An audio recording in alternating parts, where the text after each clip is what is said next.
pessoal, eu sou Denise Nobre e mais uma vez estamos abrindo as portas do Saramban, o seu podcast de literatura coreana. Hoje estamos aqui para falar de um livro que mexeu com as minhas emoções, vai ser difícil de segurar o choro, que é A Livraria das Memórias, de Son Yu-jong. O último episódio, então, da nossa temporada de ficção de cura. E para conversar com a gente aqui hoje no estúdio, muito legal que deu certo.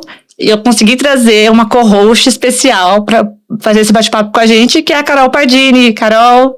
Olá, pessoal. Nossa, eu tô muito feliz de estar aqui, porque faz muito tempo que a gente tá ensaiando falar sobre livros juntas aqui, né, no Saramban.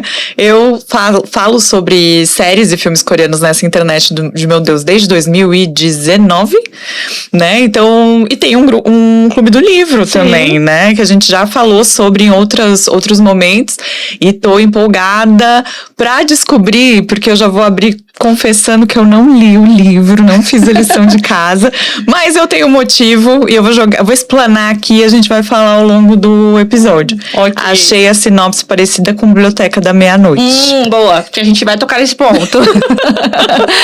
E, Carol, muito obrigada por ter vindo. Eu tô muito feliz de ter dado certo, porque como você falou, a gente já trabalhou junto em algumas outras ocasiões, em eventos presenciais, falando sobre livro, mas a gente queria fazer essa gravação já tem um tempo e finalmente deu certo. Então hoje, vamos que vamos. Muito obrigada. Muito obrigada pelo convite também, estou muito honrada. Nesse sem ter lido o livro vai dar tudo certo. Vai. A gente confia. E para conversar com a gente sobre o livro, hoje a gente não vai ter aqui a tradutora, como vocês aí estão ficando mal acostumados, né, de eu trazer os bastidores da tradução, mas não é sempre assim. Ainda mais porque a gente abriu a temporada com um livro traduzido pela Núbia Tropeia, e hoje a gente encerra a temporada com um livro também traduzido por ela. E aí seria a terceira vez que a Núbia viria, gente? Não, a Núbia, né, tem muito trabalho para fazer aí nos bastidores também. Eu pedi música no Fantástico, né? Acho justo. Pior que a Núbia, se a gente for trazer todos os livros que ela traduziu, ela não sai daqui, gente. Nossa. Não sai. Não, maravilhosa. Maravilhosa. Até parabéns aí pros tradutores também. Fica aqui meu carinho, porque vocês estão arrasando demais. Agora que abriu a porteira, né, pros livros coreanos, muito obrigada. Ótimo. E aí a gente trouxe, então, uma querida também, que já trabalhou comigo em outros eventos, que é a Bruna Inoue, que tem um clube do livro. Bruna, seja bem-vinda. Oi, gente, tudo bom? Depois a Bruna vai se apresentar melhor, vai falar da trajetória dela, então, como que a Coreia entrou na vida dela. Mas a gente vai dar aí os recadinhos básicos, iniciais, né? Não temos nenhum livro, por enquanto, na pré-venda hoje, no dia da gravação, gente, mas quando esse episódio for ao ar, talvez já tenha, então fiquem ligados na nossa página do Instagram, que a gente tá sempre colocando tudo por lá. O recadinho que eu posso dar é sobre o Clube do Livro, né, do Centro Cultural Coreano, que como vocês já ficaram sabendo no último episódio, agora eu sou a nova mediadora. Esse mês, então, a gente vai discutir João Pé de Feijão, da Eng Lee. As inscrições já encerraram, mas o primeiro encontro acontece amanhã no Centro Cultural Coreano, às 15h, e o segundo encontro acontece online na terça-feira, dia 28, às 7h30. Tá bom? Amiga, como assim que você fala que a inscrição já acabou? Eu já ia falar, quero participar. Não, já acabou, baby. Já perdi. Já, perdeu. Mas, pros encontros presenciais, acaba sempre que assim, uma ou outra pessoa falta. Então, quem chega consegue participar da conversa. É na biblioteca do Centro Cultural Coreano. Já vou garantir lá, ficar na filinha pra ver se alguém de repente não aparece, né? Quem sabe? Isso, muito bem, ótimo. Bom, mais alguns recadinhos aqui. Esse livro, como eu falei, é um livro muito emocionante. Então, ele toca em assuntos muito sensíveis, que talvez seja gatilho para muita gente, para muitos leitores, né? Depressão, uma falta de vontade de viver. Então, talvez, se você não estiver num bom momento, segura um pouco, leia em outra hora. Mas, assim, eu achei que é muito bonito. Eu acho que pode ajudar também, né? Quem sabe? Mas também a gente não é nenhum especialista em todos esses assuntos de saúde mental. Então, caso a gente dê algum deslize, por favor, sejam compreensivos. Não é mesmo? E falem nos comentários também, né? Porque a gente tá aqui também pra aprender, então, e pra trocar. Então, se a gente falar alguma coisa que não faz sentido, ou que a gente, né, que nem você falou, tropeçou, caiu ali, levanta a gente que manda nos comentários. Bom, a gente vai tentar não dar spoiler? Vamos. Mas não sabemos. Talvez a gente até segure um pouquinho, já que a Carol ainda não leu, né? Eu não ligo pra spoiler, né, gente? Eu falo de K-drama. Às vezes as pessoas se empolgam, aí elas vêm e me contam alguma coisa de algum episódio que eu não vi ainda. Falam, nossa, aconteceu tal coisa. Aí eu fico... Então tá bom, né? Então eu já não me importo com spoiler, mas acho que é bom deixar o aviso. Então quem tá ouvindo a gente, Sim, só conta em risco aí, pode rolar um spoiler aqui. isso. Bom, a obra em si tá então dentro do gênero de literatura de cura, né? Que a autora não concorda muito, né? Convenhamos, ela coloca lá nas notas dela no final.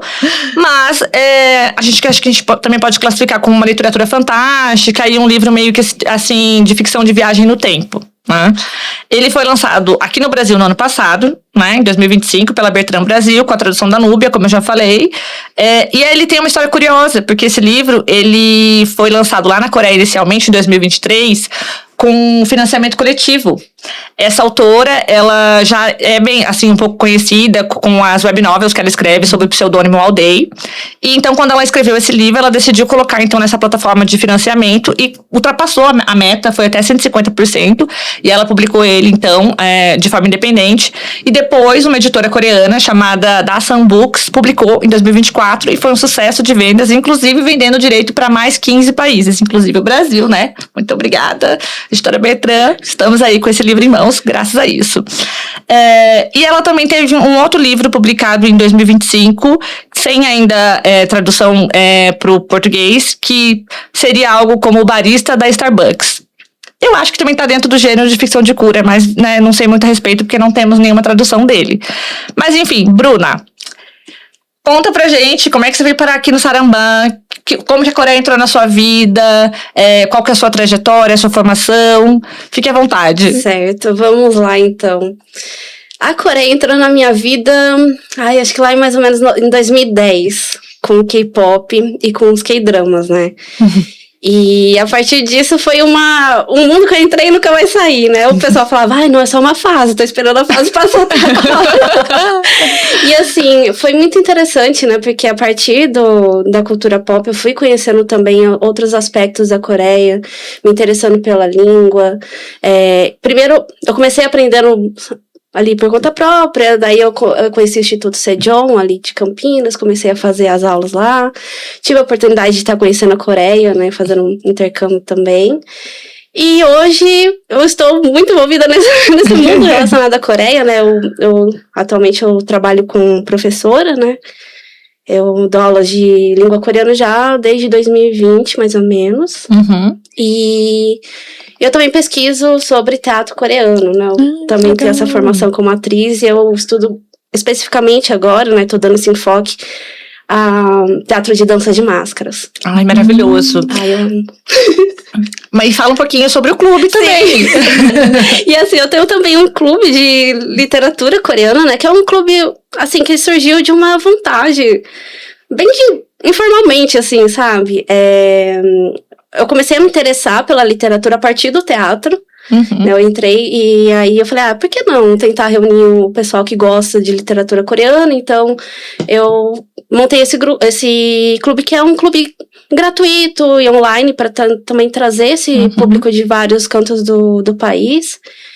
E a gente tá já no terceiro ano, há 2 anos e meio. Bastante tempo já. A gente já vai há 2 anos e meio.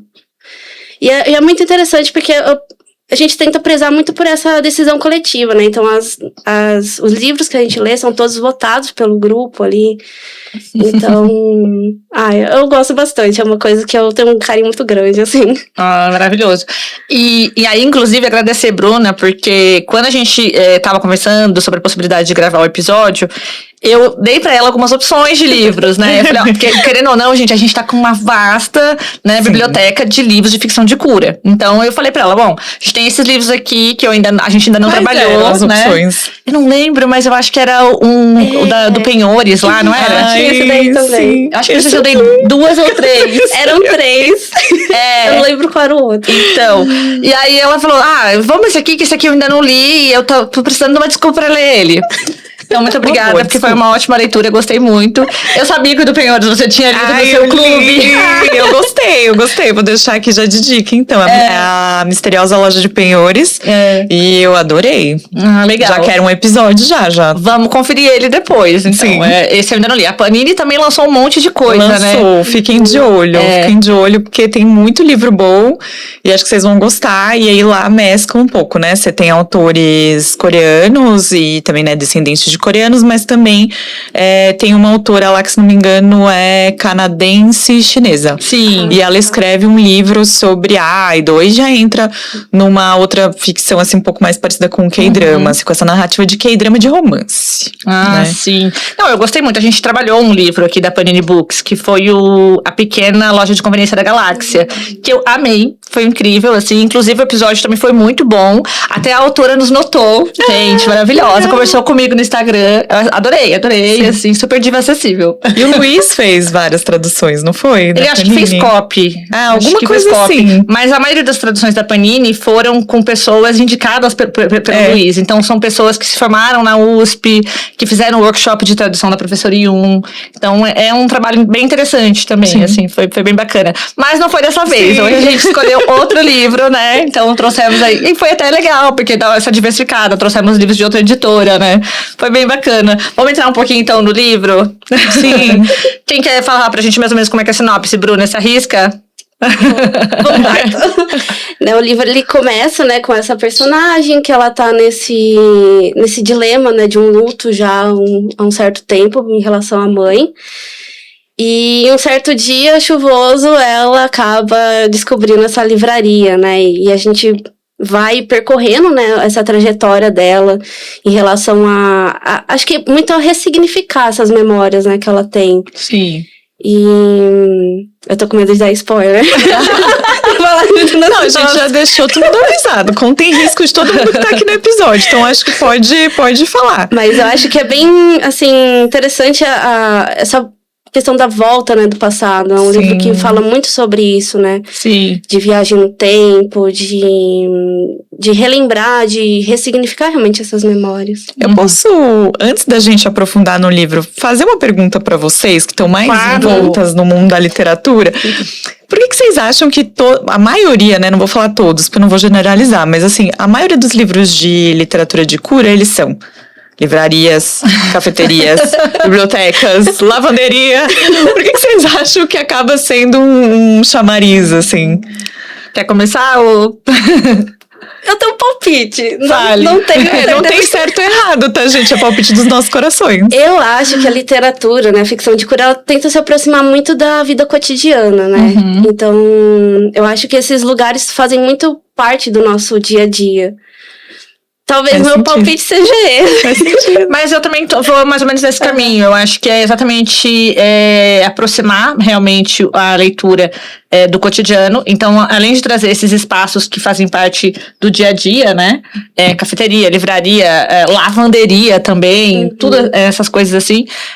A própria também linguagem que os autores usam é uma linguagem muito coloquial, né? Que também é uma coisa para ser acessível. Né?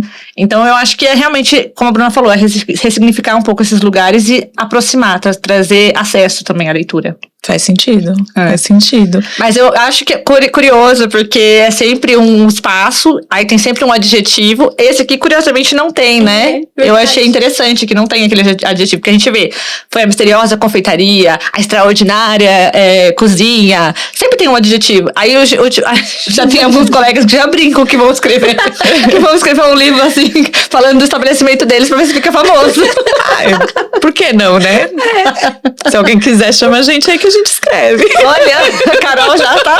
Olha, mais uma faceta de Carol Pardini, gente. Não sei, se vai ficar bom, aí já são outros 500, né? Mas a gente tenta, quem sabe. Não, mas muito boa colocação, assim, é realmente interessante essa coisa, né, da ficção de cura, de trazer esses espaços, né?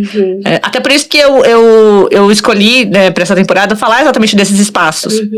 Por isso que tem vários livros de ficção de cura que talvez eu não trouxe, porque não tá falando especificamente de um espaço, né?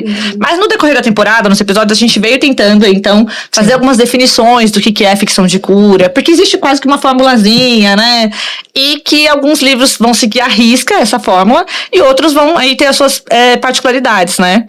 Aí acho que inclusive a Carol já comentou, né? Que não sei se foi aqui na gravação ou se foi no off, que ela falou que o livro lembrou um pouco a Biblioteca da Meia-Noite, né? Sim. Pra você, lembrou também? Qual foi a expectativa inicial, assim, dessa leitura? Lembrando só que eu falei eu não li, né? Então foi baseado na sinopse e algumas coisas que eu fui pesquisar pra fazer o episódio. E aí quando eu li, eu falei, gente, 7 anos de luto, né? Uma pessoa que tá ali meio que, né, confrontada com esse luto. Me lembrou, mas eu não sou a maior fã de Biblioteca da Meia-Noite. Então, vamos lá, vai, Bruna. Quando eu escolhi o livro, na verdade, eu não tinha noção do que se tratava, porque eu gosto de pegar o livro e ler assim, sabe, sem ver nada. Isso, pra você ir descobrindo. E quando eu li a sinopse, eu falei, nossa, faz sentido, assim, me lembrou, teve essa lembrança em relação à Biblioteca da Meia-Noite. Mas, ao mesmo tempo que eu tive essa ligação, eu também fiquei muito curiosa pra saber como que se ia desenrolar essa história aqui. Então, foi uma surpresa muito boa, na verdade. Exatamente. Até um pouquinho antes de você chegar, Carol, a gente tava conversando no off e eu já tinha comentado com Bruna que quando eu comecei a ler o livro, eu falei, Biblioteca da Meia-Noite. E também sou da mesma opinião. Não foi um livro que me agradou muito. Então eu já fiquei assim, o que vai vir aí, sabe? A expectativa foi lá embaixo, mas surpreendeu muito e muito positivamente. Então, a gente tava até conversando, como é curioso, como às vezes a mesma premissa vai ser executada de uma forma completamente diferente e vai ressoar de outra forma, né? Sim, eu até ia brincar, né? Talvez seja porque foi escrito por uma autora coreana, né? E a Biblioteca da Meia-Noite não, gente. Muita gente que lê em Clube do Livro, ou que acaba lendo porque gosta de cultura coreana, lê porque Namjoon foi lá e indicou. Foi o Namjoon, né? Se não me falha a memória. A biblioteca, então, é por isso. E eu gosto muito de um outro livro do mesmo autor. Eu fico chocada de como eu não gostei de Biblioteca. E eu gosto muito do livro do Conforto, que é maravilhoso, é do mesmo autor. Aí eu fico de cara. E parece curioso, outra escrita. E é curioso também porque aqui no Brasil também a Biblioteca da Meia-Noite também veio, né, pelo selo Record. A gente tá falando de um que a gente não gostou tanto, mas aí, se você não gostou tanto de biblioteca, dê uma chance à Livraria das Memórias. E talvez se você gostou muito de biblioteca, talvez você vai gostar muito desse aqui também. Faz sentido. Ai, Bruna. E aí a Carol tá falando aqui um pouquinho sobre essa questão de pessoas que estão então acostumadas com essa literatura coreana, com a cultura coreana. Você que então media um clube, você acha que essa leitura vai exigir um fôlego maior? Já teve algum comentário a respeito no seu clube? Porque eu acho que vocês não trabalharam esse livro ainda, né? Não. Mas alguém já citou em algum outro encontro? Como que você acha que seria essa leitura? Porque realmente eu acho que tá dentro da ficção de cura, mas ele vai em pontos mais profundos. Sim, exatamente. Assim, a gente nunca chegou a comentar desse livro, não surgiu ainda essa oportunidade, né, da gente estar falando a respeito, ou surgir algum comentário, mas eu acredito que, por se tratar de temas um pouco mais delicados, talvez seja necessário esse fôlego, esse respiro, né, talvez uma leitura que a gente tenha que ter alguns momentos de pausa para recuperar ali. E eu acho que realmente, às vezes, tem eu costumo pensar, né, que muitas vezes o livro chega até a gente no momento certo, né? Ah, sim. Então, às vezes, pode ser que não seja talvez um momento ideal para aquela pessoa naquele momento, mas que futuramente, ou numa outra ocasião, possa ser um livro que traga esse diálogo também. Ah, sim. Legal. Sim. Agora, eu fiquei curiosa com uma coisa. O livro, a gente tá acostumado que ficção de cura tem muitas descrições, né? Tanto dos espaços como dos personagens. Aí, o que vocês acharam dessas descrições, dessa lavanderia? A lavanderia dos corações aqui, gente. Pensamentos intrusivos. Não, da Livraria das Memórias. O que vocês acharam? A Carol não leu, mas assim, o que você achou da descrição da livraria? Foi um pouco do que você esperava? Fugiu um pouco do que você já conhece de ficção de cura? Como que foi esse ponto? Olha, eu gostei bastante da parte da descrição, assim. Sim. Não achei que foi excessivo. Eu achei que foi no ponto certo pra gente conseguir sentir aquele ambiente mesmo. Sim. Então é como se ao ler ali, né, o livro, eu tivesse a sensação de estar naquele lugar e que aquela livraria tinha uma vida, parecia um ser vivo aquela própria livraria. Sim. E essa parte da descrição achei que foi muito necessária também pra gente conseguir se ambientar nesse ambiente fantástico, né? Sim. A descrição, ela veio, assim, pra dar essa base mesmo pra experiência de leitura. Muito legal. Eu só achei curioso, porque pra mim, essa livraria passou uma sensação muito assim de sebo. Sim. Porque é uma coisa meio os livros antigos e talvez assim, um pouco mais escuro, né? E aí, eu acho que uma questão que dá muita vida à livraria é a árvore que tem no meio, né? Sim. Isso daí muda um pouco a dinâmica. Mas eu fiquei com uma sensação mais de sebo do que de uma livraria real. Porque se ela tem livros antigos, né? Faz total sentido. Sim, sim. Exatamente. Agora, sobre a questão da descrição dos personagens, é bem legal também, porque os personagens fogem do estereótipo do bibliotecário, do livreiro, né? E eu achei bem interessante isso. Aí, nesse ponto, acho que Carol talvez consiga ter alguma imaginação, assim, porque ela descreve aqui a gerente da livraria, né? A Memó. Olha que nome carinhoso, Memó. É tão fofo.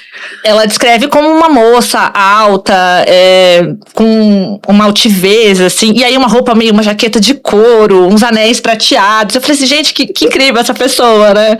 E eu fiquei pensando, se isso fosse um K-drama, quem seria essa personagem? Você consegue pensar num nome?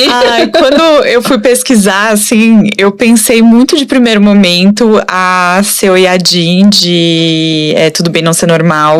Interessante. Eu acho que ela tem essa pegada mais, assim, né, que você falou jaqueta de cor e tal. Mas ao mesmo momento, ali eu li um pouquinho sobre a personagem, pensei, será que ela é uma pessoa mais velha, uma pessoa mais nova? O que vocês sentiram? Eu senti que ela tem mais ou menos a mesma idade da protagonista. Então acho que dá pra gente seguir por ela mesmo. Porque sim. eu falei, eu senti talvez um pouquinho mais, não digo de idade, mas de conhecimento mesmo. Aí cheguei a pensar na Kim Mi-kyo, que é a que faz a mãe de todas as mães, né, que a gente brinca. Então, Sim, assim, a mãe tem muitas mães aqui na Dramalândia. Mas eu acho que dá pra seguir por ela, e eu senti que quando eu li a protagonista, assim, me veio muito na cabeça a Park Bo-young. Super! Nossa, você falou, também, nossa, gente, eu vi ela ali também. Eu não sei se me veio um pouco... Tudo bem que a história é diferente e tal, mas o drama que ela faz do... Uma Dose Diária de Sol? Ela tem escolhido, né? A Park Bo-young tem escolhido muitos dramas que falam sobre saúde mental. Então, acho que por isso também, né? Acho que ela encararia esse roteiro. Também. Acho talvez também por conta de Light Shop, parando pra pensar que tem essa característica de cura também, né? Uma loja de lâmpadas luminária aí, que é um drama muito bom. E esse mês ela vem com um drama novo aí também. Mas aí é de suspense, gente. Não é tão de cura. Mas eu pensei muito nas duas, assim. Legal. Você chegou a pensar em alguma atriz ou foi só a sua imaginação mesmo? Não foi pro mundo da adaptação? Em relação à gerente mesmo, eu compartilho da mesma opinião, assim. Acho que a atriz, né, de Tudo Bem Não Ser Normal... Olha que legal, as duas. Ela se encaixa bem nessa descrição. Sim. Acho que ela conseguiria dar esse endossamento ali pro personagem. Legal. Ela é maravilhosa, gente. Eu babo demais nessa atriz. Eu pensei em uma outra. Eu pensei na Insemi. Não sei se vocês estão familiarizados com o nome. Que é aquela que faz a irmã da protagonista em True Beauty. Sim. Que é uma atriz que é um pouco mais alta, né? E ela tem essa coisa assim meio de empoderada, forte. Não sei. E outros personagens que ela fez também eu já vi, né? Esse lado dela. Eu acho que ia ser legal, assim. Eu consigo visualizar ela ali com esse cabelinho preso, essa roupa, assim. Eu acho que seria legal. Mas a Park Bo-young, eu super aqui como a protagonista. Não, agora falando também me veio mais a personagem do que a atriz, talvez. Um pouco a personagem Mr. Plankton. Vocês assistiram Mr. Não assisti. Plankton? Pra quem gosta de literatura de cura, Mr. Plankton é tudo. Vai pegar no coração, já prepara a caixinha de lenço. Mas a protagonista talvez me lembre um pouco essa dona da livraria, essa gerente da livraria, né? Então, acho que combina. Sim, bom, eu comecei assim essa história sobre, vamos falar um pouquinho aí, então, destrinchar os temas, né? Que é uma história que vai falar então do peso, né, do luto, e de como cada pessoa vai lidar com isso. E aí, o livro ele demora um pouco para começar as viagens no tempo, né? Primeiro a gente vai se ambientando ali com todo esse ressentimento que a protagonista tem, né? E aí ela traz muitos questionamentos, né? Ela questiona o sistema de saúde, porque ela não concorda com o médico. Aí ela questiona também a espiritualidade, né? Porque ela fala, por quê? Por que eu? Por que minha mãe, né? Então tem todas essas questões, assim. O que vocês sentiram um pouco nesses pontos, assim, que a autora traz, então, né? Essas reflexões, né? Eu achei bem interessante, assim, ela tocar nesse tema. E me marcou bastante aquela fala do médico, né? De trazer pra lá, 7 anos não é um tempo muito longo pra você estar de luto. E aí eu fiquei pensando, mas o luto é uma coisa muito pessoal de cada um, né? Cada um vive de uma forma, tem um tempo pra assimilar, né? Porque você precisa realmente aprender a conviver com aquela perda. E eu achei muito interessante, assim, quando ela traz isso, porque eu acho que acaba também criando algumas oportunidades de a gente falar realmente sobre isso, né? Tocar nesse assunto.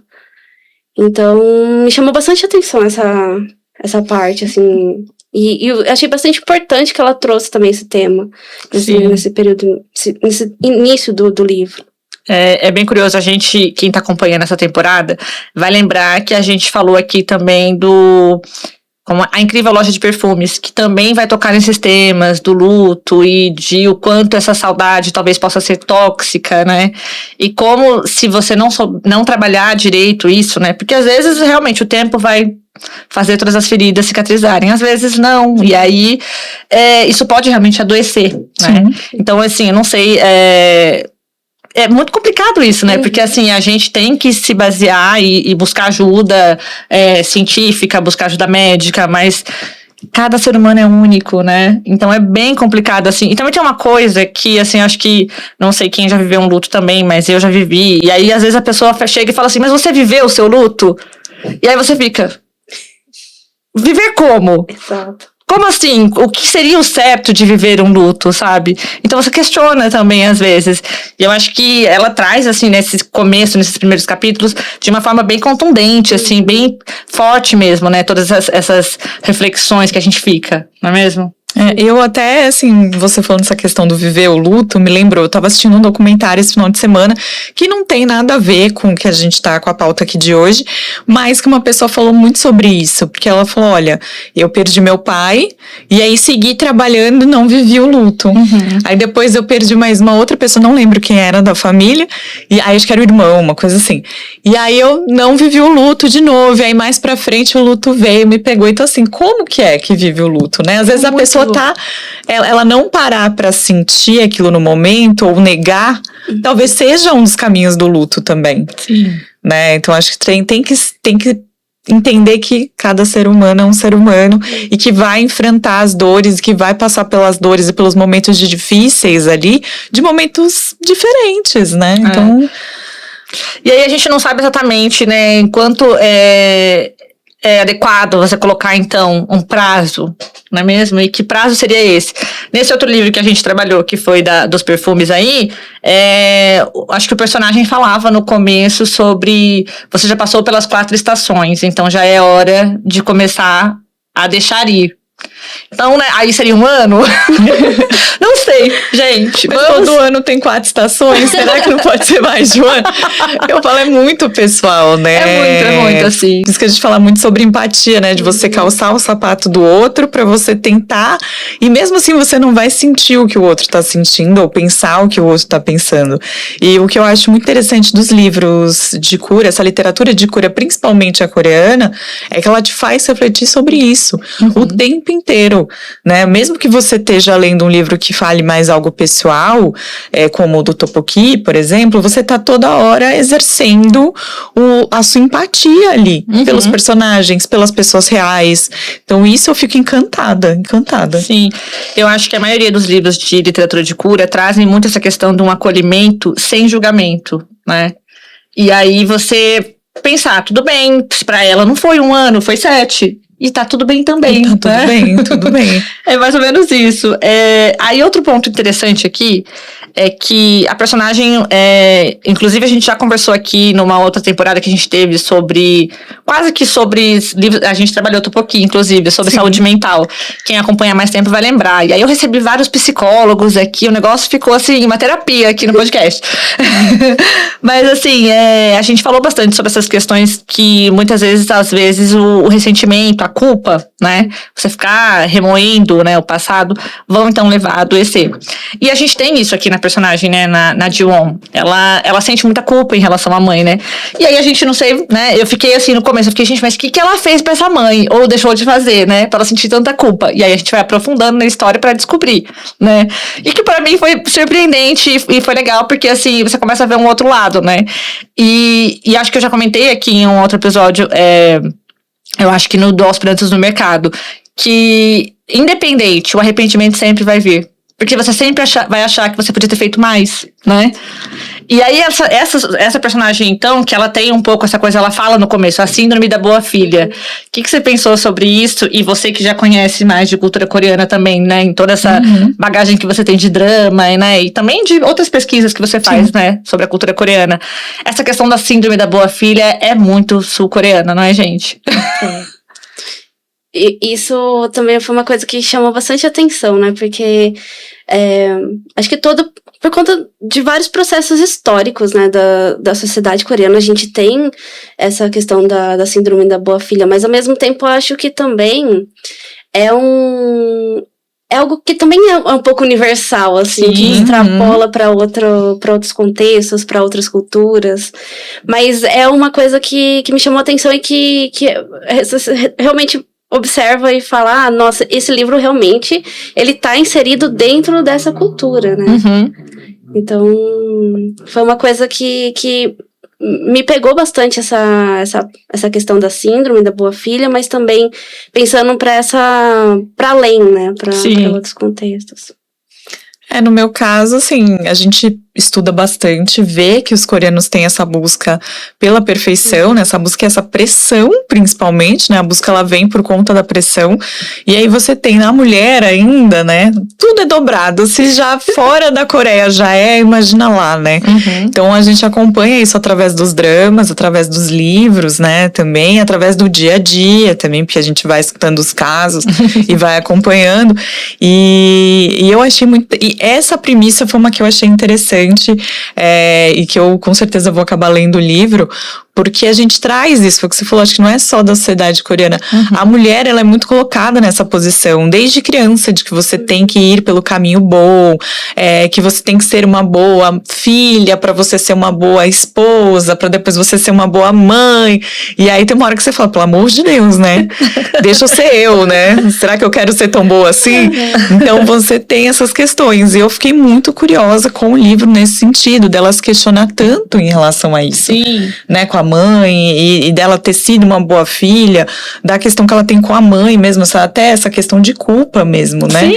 Isso eu fiquei, gente, me deixou mais intrigada ainda pra ler o livro. E é por isso que eu falei que é surpreendente pra mim quando vai revelando como era o trato dela com a mãe. Porque a gente vai vendo que, gente, realmente as memórias dela estão traindo ela, entendeu? Porque ela tá com uma coisa ali que nem foi aquilo, sabe? E aí você fica assim... Poxa, realmente, acho que quanto mais você visita uma memória, você vai distorcendo ela, né? Isso fala bastante no livro. Eu acho que essa questão da boa filha é universal e também a questão da cuidadora. Porque a gente tá aqui num contexto em que a mãe vai adoecer, né? Ela perdeu a mãe tem 7 anos, mas antes disso foram 7 anos de doença, né? Que a mãe dela teve diagnóstico de câncer. E aí todo mundo já sabe que é uma doença que castiga muito, né? E castiga toda a família, né? Porque não tem como não ser afetado. E aí a gente tem, no caso aqui, ela tem um irmão. Mas acaba que a responsabilidade cai sempre sobre a mulher, né? Então é bem complicado. Isso meio que acontece, né? Não sei, assim, eu tenho casos próximos a mim, que eu vi isso acontecer, tipo, de ter família que tem filha mulher e filho homem, e quem cuidou dos pais foi a filha mulher. Não que o filho homem tenha, né, não dado atenção, mas quem levou pra casa, quem cuidou, quem manteve foi a mulher. Sim. E ela se sente muito responsável, né, também pela morte da mãe. E um trecho que me chamou a atenção foi o fato dela ter assinado Sim. acho que era um documento para não ter os cuidados paliativos, e acho que isso pesou muito também, né? Seria, acho que o documento de não reanimação, né? Quando você entra em cuidados paliativos, tem essa conversa com a família, o que vai ser feito, se vai só suavizar, né, para não sentir dor, ou se vai tentar uma reanimação, alguma coisa, e aí foi ela que assinou, né? E aí ela fica, né, um pouco assim, eu deixei ela ir, mas o que você podia fazer, né? Talvez na cabeça dela tenha ficado uma coisa meio de sentença de morte. Eu assinei a sentença de morte da minha mãe. Sim, ela fica muito com essa coisa, sabe? Sim. E se eu não me engano, tinha sido acordado com a mãe, né? Era uma a mãe não quis. E o que realmente geralmente acontece quando a pessoa passa por esse processo, né, do câncer, né? Eu já tive muitos pacientes que também falaram, olha, eu já conversei com a minha família e eu não quero prolongar isso. Eu quero, quando chegar a hora, eu só quero, se possível, não sentir dor, mas eu não quero prolongar. Porque eu sofro, eles sofrem. Só que a gente que tá, né, do lado, a gente sempre quer que a pessoa continue com a gente, né? A gente é egoísta, infelizmente. Mas, assim, é bem pesado esse ponto, assim. E a gente vê que ela tá se martirizando por questões tão naturais e que não foi assim, nossa, ela não fez uma grande coisa pra mãe dela, sabe? E aí eu fiquei pensando assim, poxa, é legal, né, a gente ver esse outro lado, uma narrativa que tá trazendo uma pessoa que tem muitos arrependimentos, mas que ela não veio de uma família disfuncional, ela não foi uma pessoa que teve grandes conflitos, mas ainda assim, né, a própria memória, a consciência dela tá traindo ela e ela tá contra si mesma. Se auto-sabotando, né? A autossabotagem total, assim, é bem complicado mesmo. Aí tem um ponto aqui que ela fala, eu não sei se você se marcou pra você, Bruna, na leitura, a metáfora dos inuites. Ai, sim. Que tá na página 17, né? Ela fala que talvez por causa de uma matéria que li na internet, alguns dias antes, a matéria dizia que os inuits, quando tomados pela raiva, simplesmente caminham sem rumo até que o sentimento se dissipasse. Eles andavam por um bom tempo e só paravam quando a raiva finalmente passava. Então olhavam para o caminho percorrido e voltavam pelo mesmo trajeto. Um percurso que chamavam de caminho do arrependimento e do perdão. Eu acho que é um pouco isso. Ela nesse dia chuvoso, ela tava caminhando sem rumo e tava... Não sei.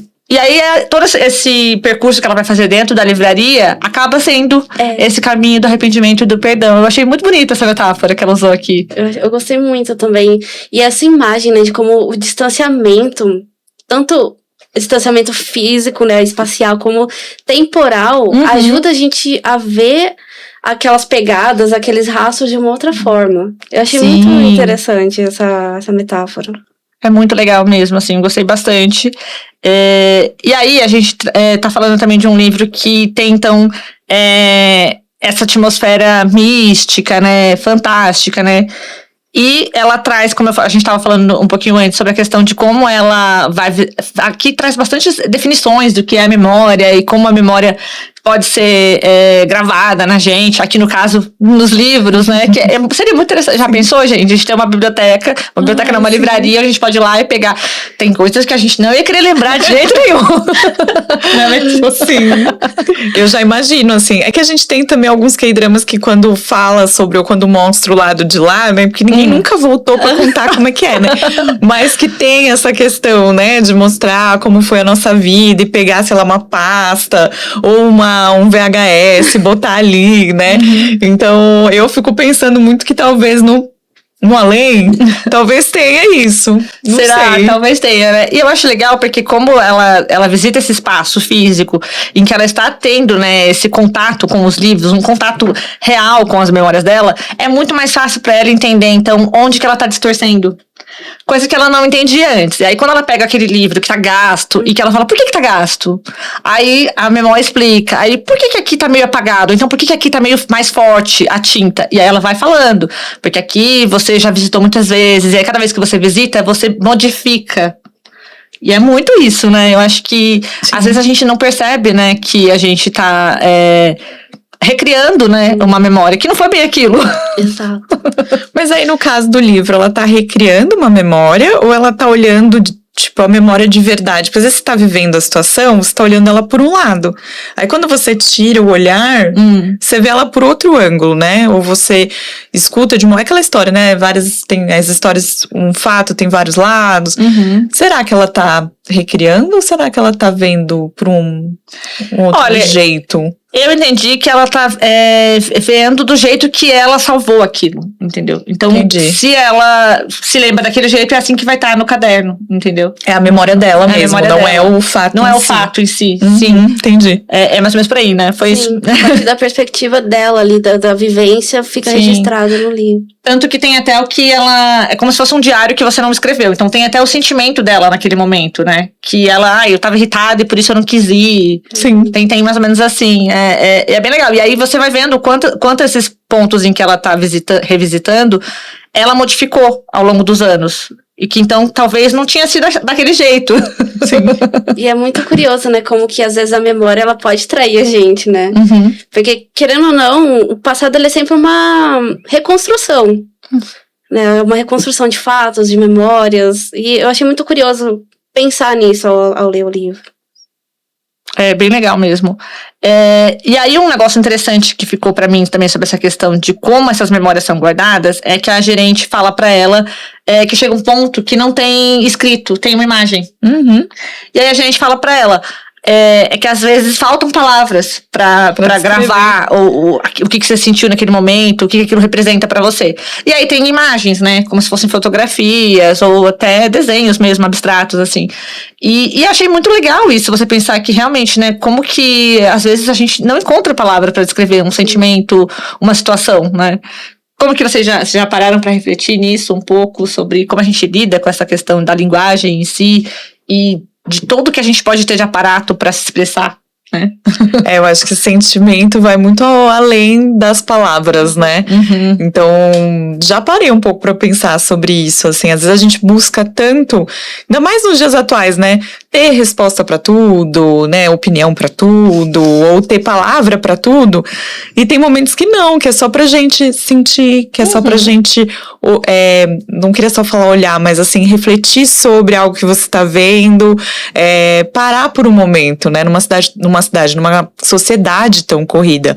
Então, eu acho que a gente tem que desprender um pouco dessas certezas absolutas e talvez só deixar levar, só fluir, sabe? E eu acho que talvez tenha esse paralelo aí na questão da imagem, né?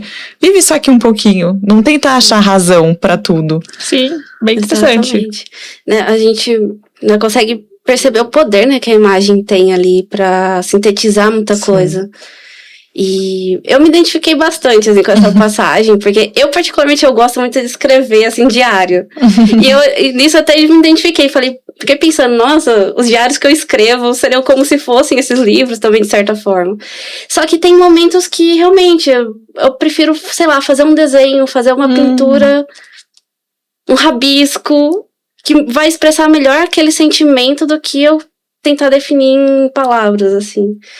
Então, eu me identifiquei bastante, assim, com esse trecho. Aliás, você desenha muito bem. Quem quiser depois seguir o Instagram dela, já desenha muito bem. A Bruna é toda artista, a Bruna é atriz, né? Maravilhosa. Cheia, várias facetas, assim, muita coisa ainda. Né? Isso me fez lembrar, não tem nada a ver com a pauta também, mas a Carol colocou, e eu achei muito interessante, que eu tava tendo uma conversa que recentemente teve, né, aí, né, no mês passado, o comeback do BTS. E aí todo mundo ficou, né, Arirang, e o que é sentimento de Arirang, e o que esse álbum trouxe, o que me fez pensar. E aí surgiu um monte de discussão do que é Arirang, e o que os meninos quiseram passar com isso. E um monte de críticas também, né? E aí, às vezes eu fico pensando também nisso, né? A minha sobrinha Army, aí ela falou assim, tem hora que eu acho que as pessoas têm que sentir um pouco, em vez de ficar achando razão e significado pra tudo. E é muito isso, sabe? Porque eu falei assim, gente, é verdade. E muito isso realmente, principalmente na arte, né? Sim, porque a arte nem sempre vai ser algo concreto, uma palavra. A arte é a arte, gente. Exato. Vai estar ali, vai ter algo subliminar, vai ter sei lá, né, essa questão do BTS mesmo. Depois você vê o documentário, não sei se vocês viram, mas depois você vê o documentário, você entende ainda mais algumas situações ali, do porquê que foi de um jeito, porquê que não foi do outro e tal. Porque uma produção de álbum Entre vários critérios ali, né? Não é só os meninos que decidem toda a parte criativa ou tudo que vai ser tratado ali. Mas a arte é isso aí, gente. Não tem como. Muito, muito legal isso que a Carol comentou. Porque a arte, ela não é um produto finalizado, né? Uhum. O artista, ele coloca aquela arte no mundo, mas o espectador que vai ressignificar, que vai completar, que vai realmente finalizar aquilo, e às vezes nem sempre vai finalizar, às vezes ela vai ficar em aberta. Então eu acho que é muito isso, realmente, esse poder que a arte tem, né, em relação a isso. E eu adorei, viu, essa história. O comeback do BTS foi maravilhoso, porque deu o que falar. Gente, eu já participei de várias, assim, discussões de pesquisadores a respeito, Sério? assim, eu tô adorando. Dá vontade de fazer uma tese sobre esse álbum. Sim. Mas você calma. gostou? Gostei do álbum, Você assim. gostou também? Mas confesso que realmente, quando você coloca Ariran, você traz uma expectativa que talvez não tenha sido cumprida completamente. Mas o tanto de reflexão que gerou já fez um bom trabalho, entendeu? Não, e aí eu falo, quem ainda ficou meio... porque eu sei que muita gente cobrou essa questão. Você tem um nome muito forte pra comunidade coreana, mas você não traz um álbum todo em coreano, ou mais história coreana e tal. Assista o documentário, vocês vão entender. Não é querendo defender, mas não, até eu fiquei de cara. Sim, assim, tem muitas questões ali, sabe? É incrível. E até essa cobrança.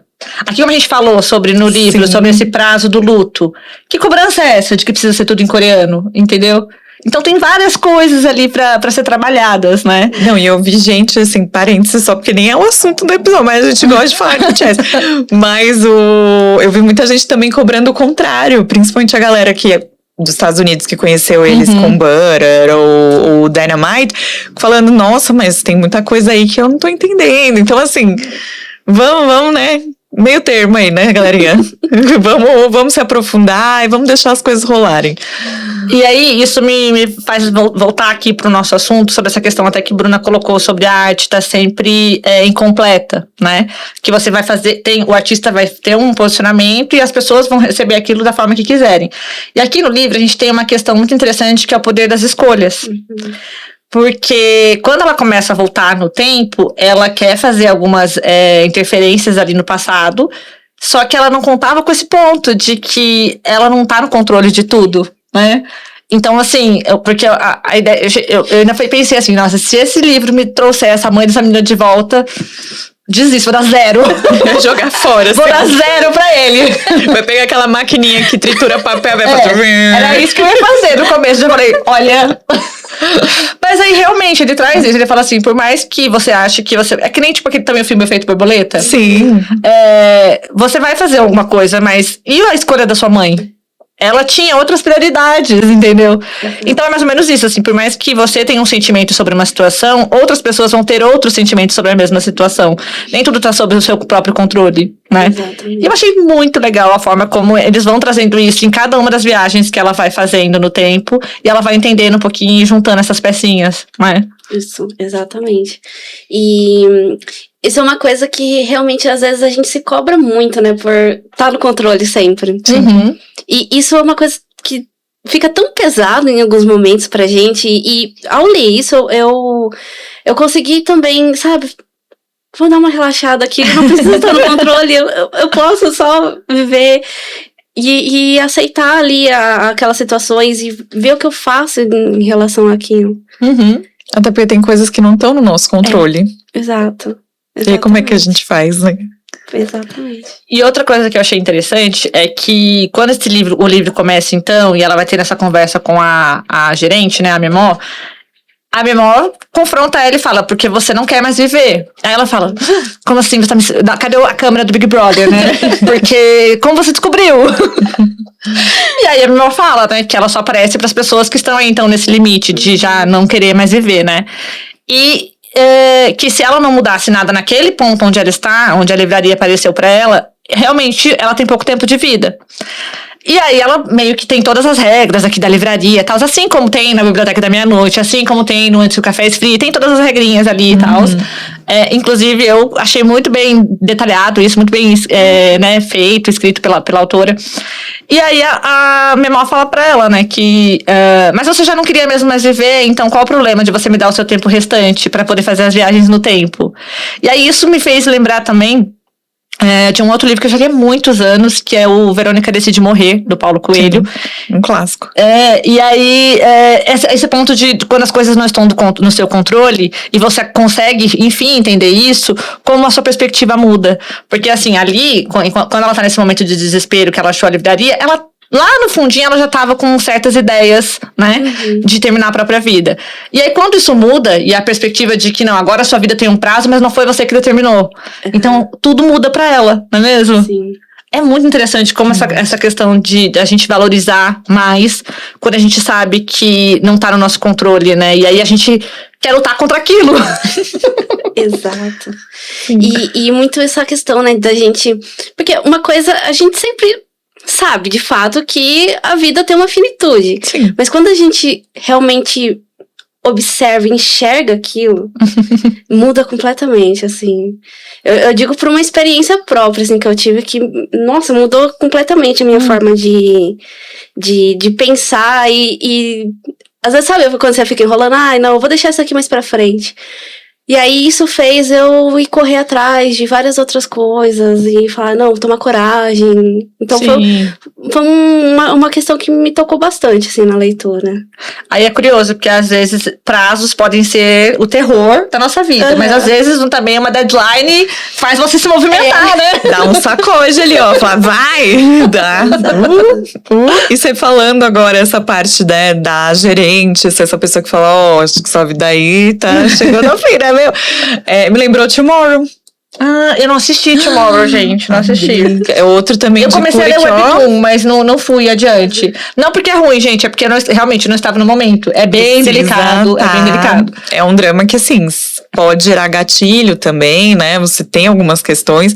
Mas eu gosto muito porque mostra o céu ou o outro lado, enfim, né? Dependendo daquilo que as pessoas acreditam, como uma empresa. Então, isso eu já acho muito legal quando a Coreia faz isso. Tipo, crachá, sabe? Essas coisas, bater ponto e tal. Mas, principalmente, porque são seres que aparecem para as pessoas quando elas estão tentando tirar a própria vida. Então, e aí mostra a história daquelas pessoas, né? São personagens e histórias por episódio, né? Que eles vão ajudando. E é muito sensível. Cada história é uma melhor que a outra, assim. Então me lembrou essa personagem, me lembrou esse drama, assim. Que eles aparecem justamente nesse momento. Eu não assisti ainda, mas eu comecei a ler o Webtoon. Achei bem interessante, mas em outro momento vou retomar. E eu acho que esse drama, ele tá um pouco também dentro dessa parte do healing, né? Sim. Tá, e aí ele funciona muito na mesma fórmula, né, que os livros de ficção de cura, que cada capítulo vai pegar a história de um novo personagem e vai resolver aquela situação, mas a gente tem a macro história, que é a macro história dos protagonistas, né? Sim. E é muito legal, eu adoro. Eu gosto muito também. Eu gosto bastante. Aí a gente falou um pouquinho também sobre a questão das regras, né? Você achou as regras bem plausíveis? Foi bem interessante, né? Foi. Que aí eu confesso pra você, por exemplo, eu achava as regras irritantes. Muito irritantes em Biblioteca da Meia-Noite. Aí, ó. E Antes que o Café Esfrie, eu achava muito irritante as regras. Todo capítulo repetia qual era a regra. E a pessoa ficava... Aqui não, aqui ela leu, entendeu o manual. Tem alguns momentos que ela tem alguma coisinha assim, tipo... Flashback? Tem. Mas não é todas as regras de novo... Sabe? E antes que o Café Esfrie, eu levei muito como... Vocês assistiram já algum anime? Quando o anime tá passando na TV, eles ficam todo episódio repetindo. Sim, esse é fulano, esse é fulano. Tem uma hora que você fica, pelo amor de Deus, não né? Dá. Então, eu levei por esse lado. A Biblioteca da Meia-Noite tem uma hora que cansa mesmo. Tem uma hora que você fala, pelo amor de Deus, homem. Você não tinha que escrever. A gente te fala alguma coisa, você botar no lugar, sabe? Tem uma hora que cansa. Não, cansa. Eu quase que eu acho que assim, gente, isso é um insulto. Minha inteligência, porque eu me lembro do que eu já li, entendeu? Sim. Mas eu que sou chata, gente, talvez vocês não... Eu sei que eu sou bem chatinha mesmo. Nossa. Somos todos um pouco chatos. Eu acho. E tá tudo bem. Eu acho legal também no livro, quando ela ela volta no tempo, aí tem essa característica, né, das narrativas também de volta no tempo. Que você vai voltar pro mesmo momento em que você tava, tipo, colegial, não sei o quê, mas com as memórias atuais. Então ela volta com a cabeça dela, né, de adulta aí, né. E aí ela volta e aí ela começa a ver também com outros olhos, por exemplo, a figura paterna, não é mesmo?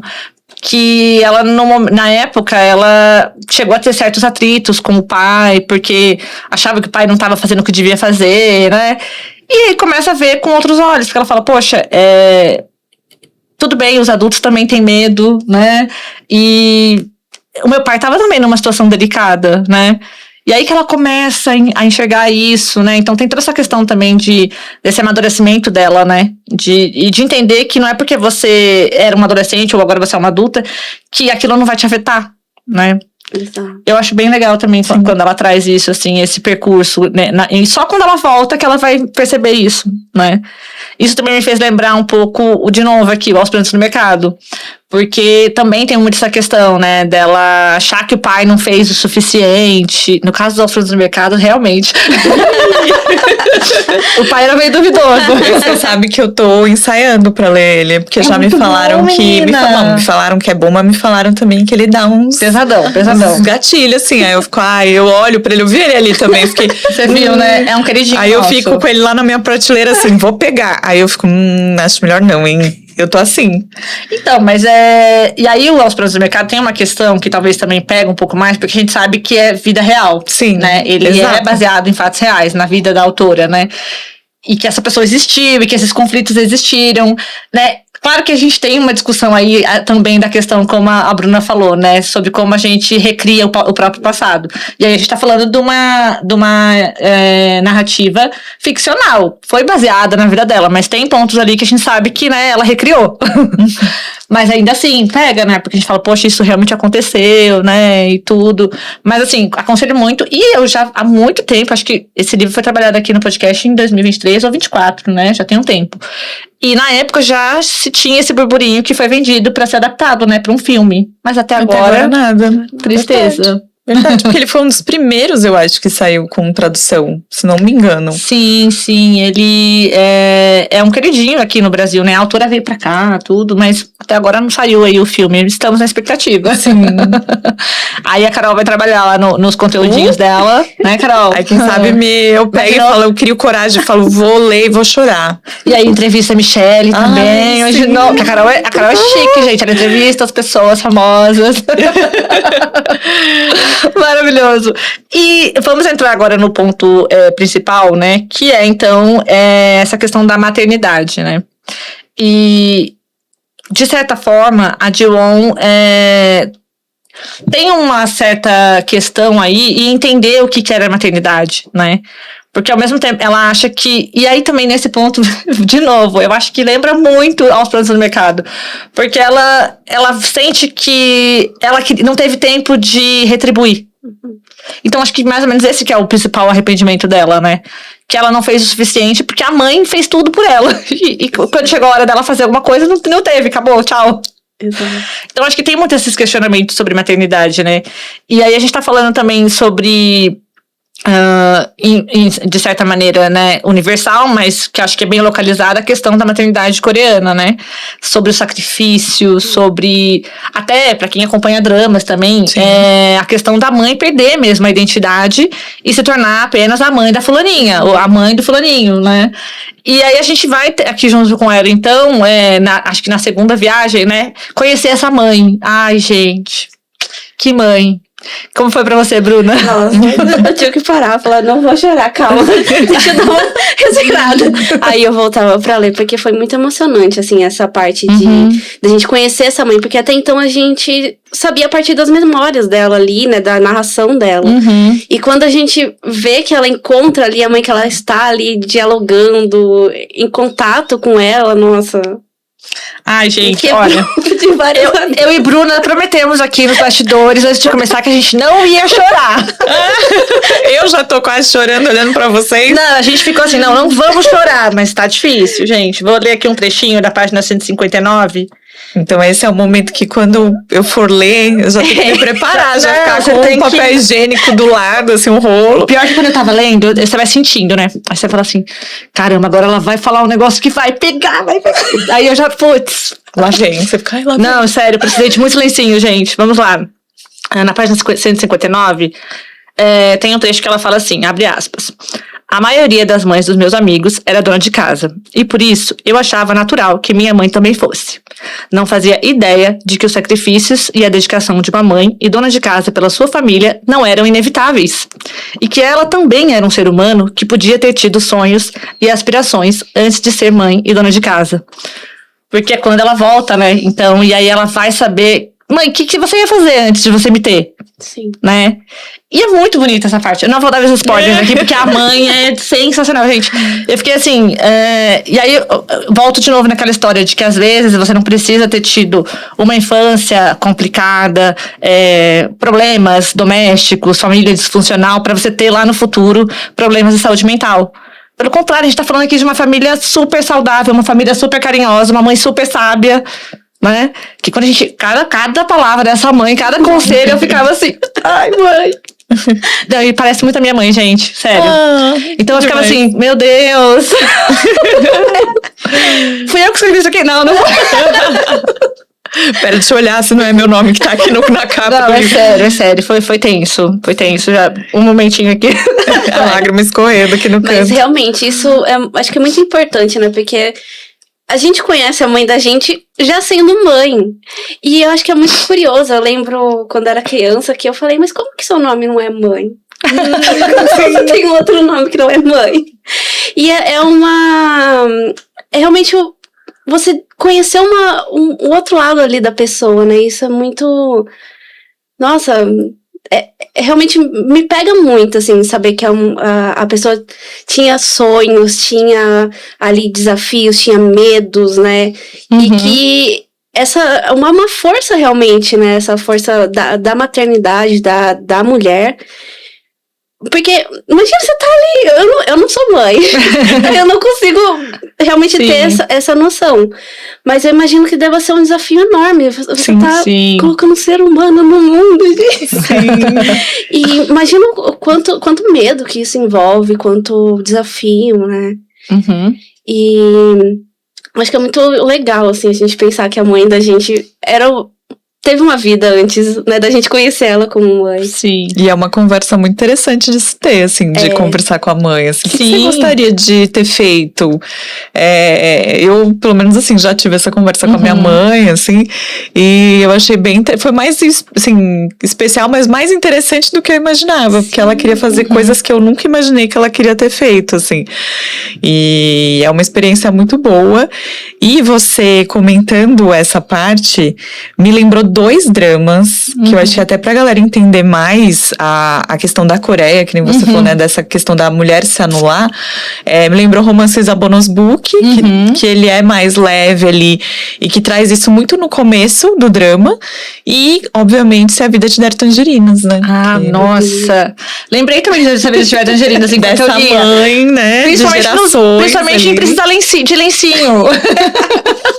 Porque, né, falou, nossa, tem cenas ali também. Se a Vida Te Der Tangerinas, a gente tem ali a mãe da Yu, né, na segunda fase, mas a gente tem também a primeira mãe, né? Sim. Que, nossa, essa daí também me destruiu. Já chorava horrores com ela, assim, que ela era sensacional. E realmente, essa questão, né, de se anular, de se doar por inteira, e tudo é a família, né? E aí, nesse ponto aqui que a gente encontra, né, a questão das escolhas. Que não importava se ela queria escolher que a mãe dela nunca ficasse doente. A mãe dela ia ter outras prioridades na vida, né?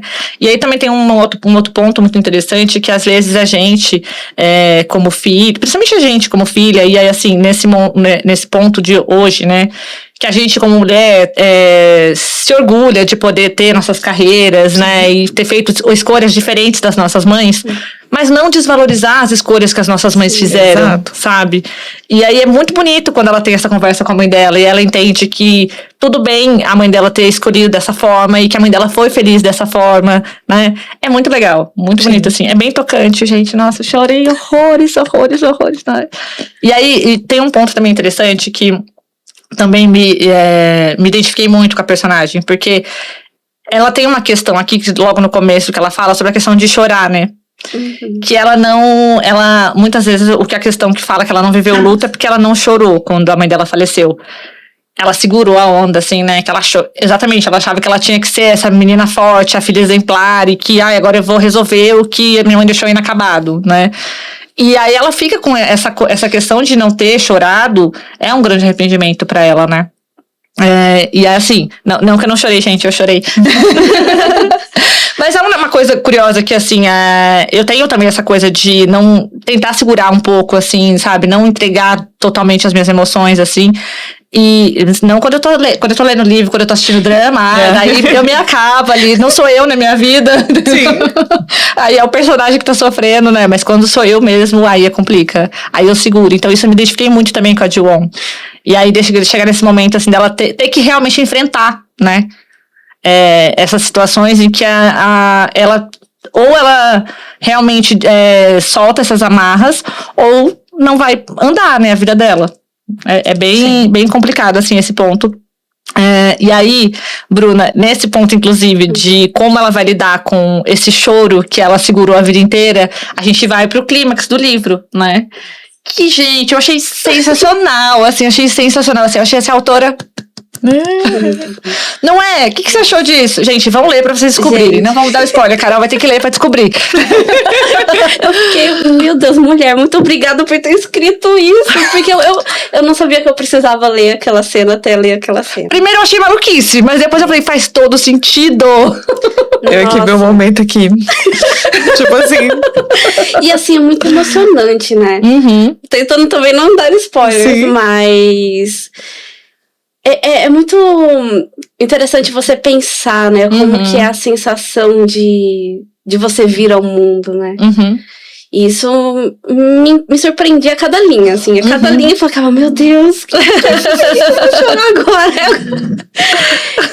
E, assim, foi muito emocionante. Acho que foi a parte mais emocionante do livro ali pra mim. Pra mim não foi a mais emocionante, porque tinha umas falas dessa mãe que eu ficava...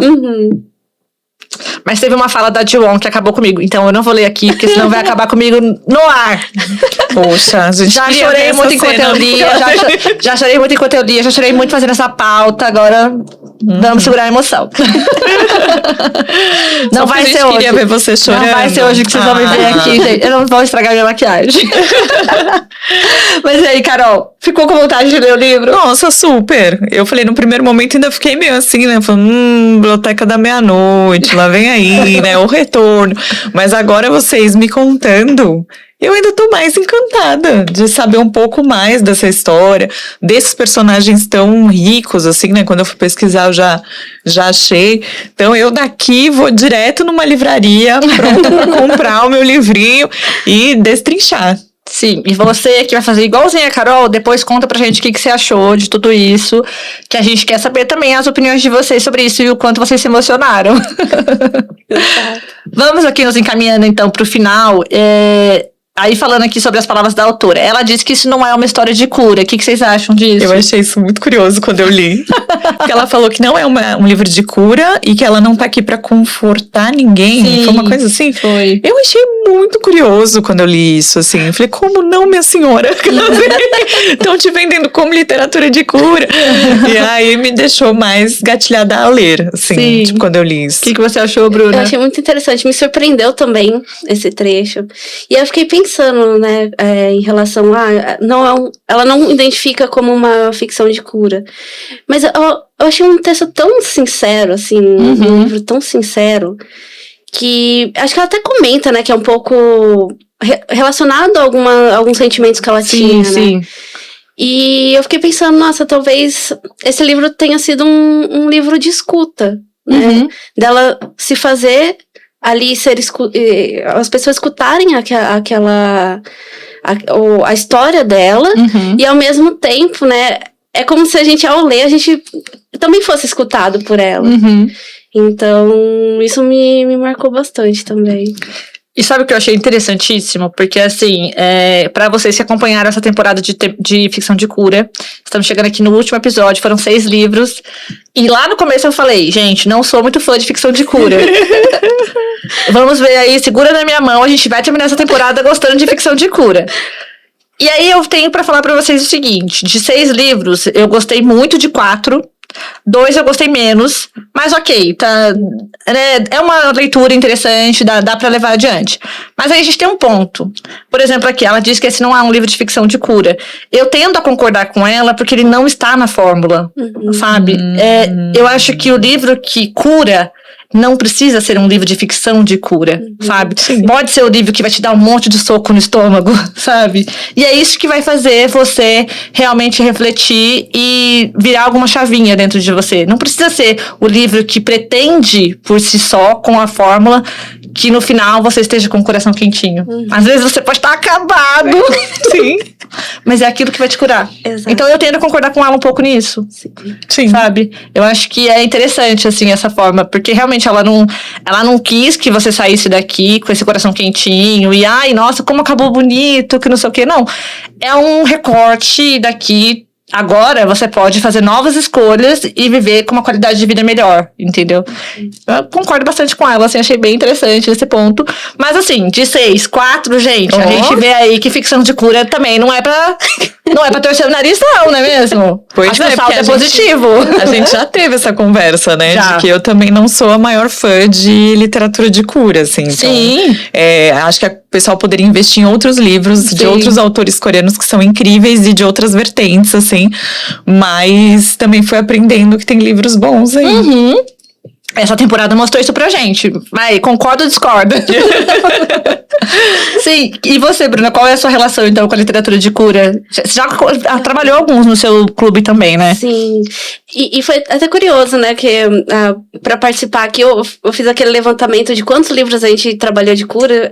E acho que foram em torno de uns 13 livros. Uau! Então, tinha uma procura muito grande no começo. Sim. Principalmente por conta das capas. Ah, aquela capa linda, vamos ler. E aí, depois eu fui percebendo justamente isso, né? O pessoal foi meio que enjoando da fórmula. Uhum. Então, foi caindo numa repetição. E falou, nossa, de novo, uma ficção de cura. E eu acho que esse livro, ele realmente pode dar uma quebrada nessa perspectiva, né? Que é um livro que realmente, como você comentou, ele não vai ser aquela fórmula pronta, mas ele vai surpreender, ele vai trazer essas reflexões de uma outra forma. Sim, olha, tô muito contente com toda essa seleção que a gente fez aqui nessa temporada, com esse papo maravilhoso que a gente teve. Agora, pra quem quer, então, entrar um pouco mais, assim, no tema, o que vocês trazem de recomendação, o que vocês acham aí que pode aumentar ainda mais, né, o conhecimento da galera ou entreter, né, dentro desse tema? O que vocês têm de recomendação? Nossa. Já falamos um monte aqui, né? Mas, assim, tem alguma coisa mais específica? Teve um drama que eu assisti que me lembrou muito. Ai, como que se chama? O Tempo Traz Você Pra Mim. Que tem essa questão de verdade. volta ao passado. Ah, é interessante. Nossa, e eu chorei muito com esse Ele é livro muito também. bom. É com o também. Angel Soube? É. Ah, ele é remake de um drama chinês. Isso. Tenho a Taiwanês. confessar que o drama taiwanês, gente, dá um baile. Dá um baile. Mas o drama coreano é bom também, é muito bom. Sim. Você assistiu o taiwanês também? Assisti, Ele... muito bom, os dois são muito bons, assim, eu concordo. Eu acho que eu fui dando algumas dicas ao longo, né? Acho que Tomorrow me lembrou muito agora no final, assim, vocês contando um pouco de tudo que rolou. Talvez a questão mãe e filhos, assistam The Good Bad Mother, também sim, é um sim. que eu amo de paixão, então relacionamento mãe e filho. E acho que a questão da mulher, eu vou deixar aqui Se a Vida Te Der Tangerina, se alguém não viu ainda, pelo amor de Deus, faça esse favor a você. Vá na Netflix assistir. Falando então um pouco de... Já falei bastante referência de livro, eu vou dar uma de drama também. Eu acho que nesse ponto de ter um ressentimento e não ter muita vontade de viver e pensar que a sua vida inteira só aconteceu coisas ruins, a gente tem o Meu Diário para a Liberdade. Sim. Que... Eu amo esse drama, vocês estão cansados dele. Eu recomendo ele que tô Maravilhoso, maravilhoso. Mas eu vou continuar recomendando, porque é um drama que vale a pena assistir, vale a pena reassistir. E mais pro finalzinho, ela vai trazer essa reflexão de quando ela vai buscar os diários dela de infância. E ela fala, poxa, eu me lembrava diferente, sabe? Eu coloquei um peso muito maior nas situações que não foi bem assim, sabe? Eu não sofri tanto. Sim. Então, assim, acho que vale a pena, é uma boa pedida, conversa muito com o tema, assim, eu acho que vale a pena. Agora, indo mais assim pro pessoal, se fosse pra vocês entrarem numa livraria das memórias aí, que memória vocês iam escolher buscar? Não precisa ser tão assim, né, se expor, mas se vocês acham que essa memória ia ter que cheiro, que som, porque a gente viu aqui também muitas essas questões, né, de como a memória, ela tá atrelada, né, aos nossos sentidos. E eu achei isso muito bacana, porque realmente eu tenho certos perfumes que eu sinto e que me lembram de toda uma época da minha adolescência, e aí tem toda essa questão, né, de músicas, tudo. Que traria pra vocês? Boa pergunta. Olha, eu acho que eu tenderia a revisitar uma memória feliz. Uhum. Eu gostaria do que viver uma memória triste ou que traga um arrependimento. Porque uma coisa que eu fiquei pensando muito também nesse livro, né? Se eu tivesse a oportunidade de mudar alguma coisa do passado, ainda teriam outros arrependimentos, né? Cada escolha, ela vai implicar numa renúncia. Então, se eu pudesse, eu iria viver uma memória feliz, assim. Eu acho que, parando pra pensar, talvez alguma parte da minha infância, porque esses dias eu tava até parando pra pensar, assim, falando, nossa, tem partes da minha infância que eu não consigo lembrar. E não é porque foi algo ruim, é simplesmente porque eu estou perdendo a memória. Não, porque a gente tem um excesso, né, esse volume de conteúdo, e a gente vai dando uns tucutuco na memória. Mas eu acho que alguma memória boa da infância, assim. E quando eu penso nisso, eu já penso em cores, assim. Você falou de cor, de cheiro. Aí teria cheiro de bolo, gente. Bolo de vó. Bolo de vó. Delícia. Sim. Acho que talvez alguma memória com os meus avós. Legal, bem legal. Eu acho que eu não vou chorar. Mas seria uma memória que eu acho que mais do que o cheiro, seria a sensação, né? O tato, acho que estaria mais envolvido. Seria o calor de um abraço e o peso. Sim. Seria isso. Bom, fechando então esse episódio que foi maravilhoso com vocês, gente. Muito obrigada por terem vindo. Façam aí então o comercial de vocês, onde o pessoal encontra vocês, o que vocês querem deixar de contato, fala do clube, fala do seu canal. Fique à vontade, Bruna. Tá, então eu tô mais ativa no Instagram, né? É kr.days. E para quem quiser, o Clube de Literatura tá aberto. A gente sempre faz votações a cada semestre, né? A gente faz ciclos por semestre. E quem quiser participar é só chamar, só me mandar uma mensagem, que daí eu explico certinho. E é um clube que ele é aberto a todo mundo, ele é gratuito e ele geralmente acontece aos finais de semana, né?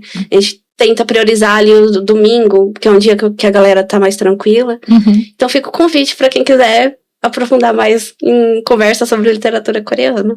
Ou se precisarem de aulas particulares de coreano, tá com a agenda aberta ou tá tudo lotado? Eu tô com alguns horários abertos. Vamos já tá conversando então. E você, Carol? Bom, eu tô nessa internet de meu Deus aí, como na Coreia tem. Vocês podem me procurar falando sobre séries e filmes. E lá no Instagram a gente tem um canal de transmissão para fazer o nosso clube do livro, que também é Clube do Livro na Coreia tem, não tive tanta criatividade para fazer esse nome desse clube. E a gente faz normalmente mensal, que a gente deu uma parada agora para repensar o clube, mas voltaremos em breve, porque é uma delícia poder ter esse hábito da leitura. Então essa foi a minha ideia, ler livros e ler livros de autores asiáticos. Então estou por lá. É isso aí, para todo mundo que ficou com a gente até agora. Todas as referências, as inscrições estão tudo aqui na descrição. E fiquem com a gente para a próxima temporada. Obrigada, tchau, tchau.